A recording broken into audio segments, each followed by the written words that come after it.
السلام عليكم، مرحبا بكم. ان شاء الله تكونوا كامل بخير. وصفة اليوم هي صابلي بريستيج. جبتها لكم بطريقة سهلة وبسيطة، مقادير في متناول الجميع، والشكل كما راكم تشوفوا الشكل راقي، والبناء يجيكم بزاف بزاف بنان. هذا الجاتو راه داير ضجة في مواقع التواصل الاجتماعي، كامل داروه باللوز ولا بالبيستاش، وانا اليوم راني درته لكم بالكاوكاو. ونروحوا نشوفوا المقادير وطريقة التحضير. اول حاجه حكمت كريمه البندق، عمرت بها هاد المول على شكل نصف دائره، يجوا صغار. نساويه شويه ونحطه في الثلاجه حتى يجمد. لازم يجمد باه يسهل عليا الخدمه. بالنسبة للحشو نحتاج إلى كرامبول، درت فيه 50 غرام فرينة، 50 غرام كاوكاو محمص ومرحي، 50 غرام سكر عادي ماشي سكر ناعم، استعملت سكر عادي، 50 غرام زبدة. نخلطهم مليح حتى تنطملي هاد العجينة. هاد الحلوة تاع اليوم من اروع الوصفات اللي درتها، ولو كان تجربوا هاد الوصفة على بالي بلي كامل راح تعجبكم. بزاف اللي قالوا ما نقدروا لهاش تجي غالية، صح هي تجي غالية لو كان ديروها بالبيستاش ولا باللوز تسقاملك، مي راني درتها بالكاوكاو وجات موانشيغ وما شاء الله في البنة. شوفوا هنا بعد ما طمت لي العجينة، نحلها على ورق طهي ونطيبها من تحت، ونحمرها شوية من الفوق، نحيها من الفرن بعد ما تتحمر لي، نخليها حتى تبرد ونجي نرحيها.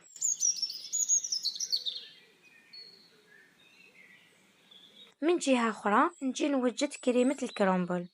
هنا راني ذوبت 125 غرام شوكولا بيضاء، استعملت دادا، ضفت عليها 50 غرام كرومبل كنت طيبته ورحيته، مع 50 غرام بخانيلي كاوكاو. هاد البخانيلي صنعته في البيت، وإلا حبيتوا الوصفة خلولي في التعليقات وإن شاء الله نحطها لكم في أقرب وقت. خلط هاد المكونات مليح ونضيف عليه 2 مغارف كبار تاع كاوكاو محمص ومرحي. وكما قلت لكم تقدروا تعوضوا الكاوكاو باللوز ولا بالبيستاش، انا هنا استعملت الكاوكاو. بعد ما ندمجوا لي هاد المكونات مليح نجي نفرغهم في كيس حلواني.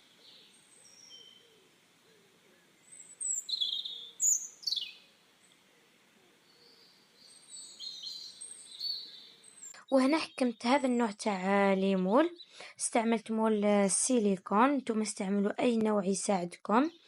نفرغ عليه شويه تاع كريمه الكرامبول، ندير غير شويه ما نعمرش الحبه، ونضيف عليها في الوسط كريمه البندق اللي كنت جمدتها.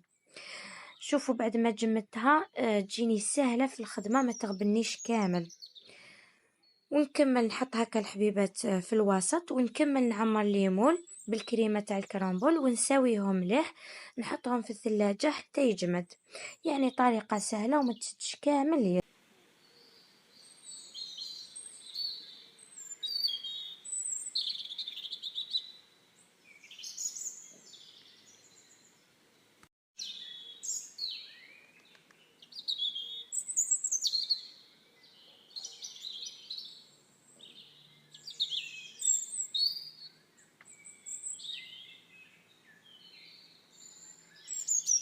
بالنسبة للقاعدة درت عجينة الصابلي، فيها 125 غرام مارغرين طرية، حبة بيض، 2 مغارف كبار سكر جلاس، 2 مغارف كبار كاوكاو محمص ومرحي. نخلطهم مليح بالباتور حتى نتحصل على قوام يكون كريمي، ونجي نطمهم بالفارينة، نقعد نضيف بالفارينة بالتدريج حتى تنطم.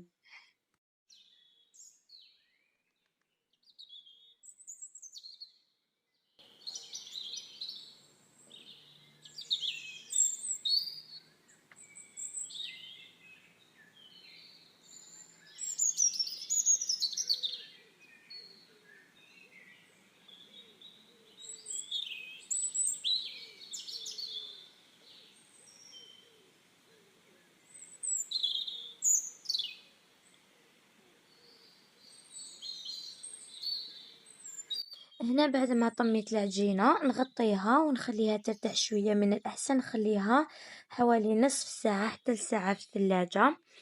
نجي نحلها على شكل مربعات، بما انه المول اللي استعملته تاع السيليكون في كريمة الكرامبول استعملت شكل مربع، هنا ايضا القاعدة راح نديرها بشكل مربع.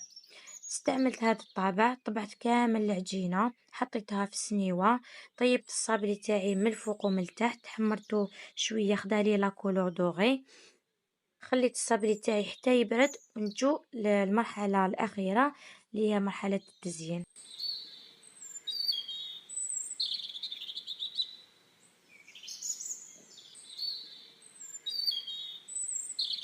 هنا الجاتو تاعي راني نحيته من كونجيلاتور، لازم تخلوه على الأقل 10 دقايق باش يشد روحو.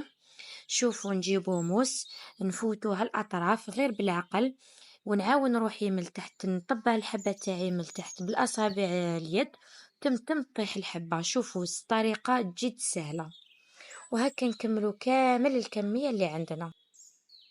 هذا الجاتو يجي مزيج بين الشوكولا وكريمة البندق والكاوكاو، يعني يستاهل الضجة اللي دارها.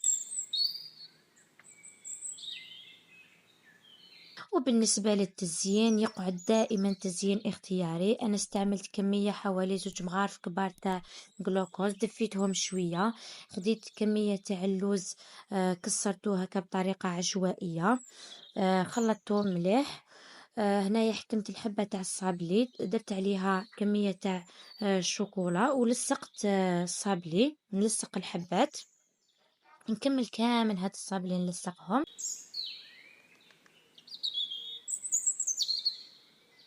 وفي الآخر كما راكم تلاحظوا حطيت كمية تاع اللوز في وسط تاع الحبة، وزينتها في الأطراف بالورقة الذهبية، ويقعد التزيين اختياري. هذا الحلوة تاع اليوم صدقوني من أروع الوصفات اللي درتها، ولو كان تجربوها على بالي بلي راح كامل تعجبكم. كما قلنا هذا الجاتو مزيج بين عدة أذواق، منها الشوكولا، كريمة البندق والكاوكاو، يعني يستاهل تجربوه. بالنسبة للمكونات اللي استعملتها في الكرامبول بالمقادير اللي خدمت بها تاع 50 غرام، 50 غرام زبدة، 50 غرام سكر، 50 غرام فارينة كامل، راح تخرج لي 28 حبة. أما الكريمة تاع 125 غرام شوكولا راح تخرج لي 7 حبات، يعني لكل 125 غرام شوكولا مع 50 غرام كرامبول يعطيني 7 حبات. هذا يعني 28 حبة لازم لي 500 غرام شوكولا. أما بالنسبة للقاعدة تاع الصابلي، الكمية تاع 125 غرام زبدة راح تخرج لي حوالي 18 إلى 19 حبة، هذا يعني العجينة ما راح تكفيني، لازم نزيد عليها شوية. عطيت لكم هنايا الكمية اللي خرجها لي هذا الصابلي بالنسبة للمقادير الأساسية برك. إن شاء الله تكونوا فهمتوني، ونتمنى الوصفة تاع اليوم تنال إعجابكم، ونخلي لكم الأسعار والمقادير في صندوق الوصف. وأنا ما بقى لي غير نقول لكم إذا عجبتكم ما تبخلونيش بالإعجاب والاشتراك. نتلاقاو في وصفة جديدة، والسلام عليكم.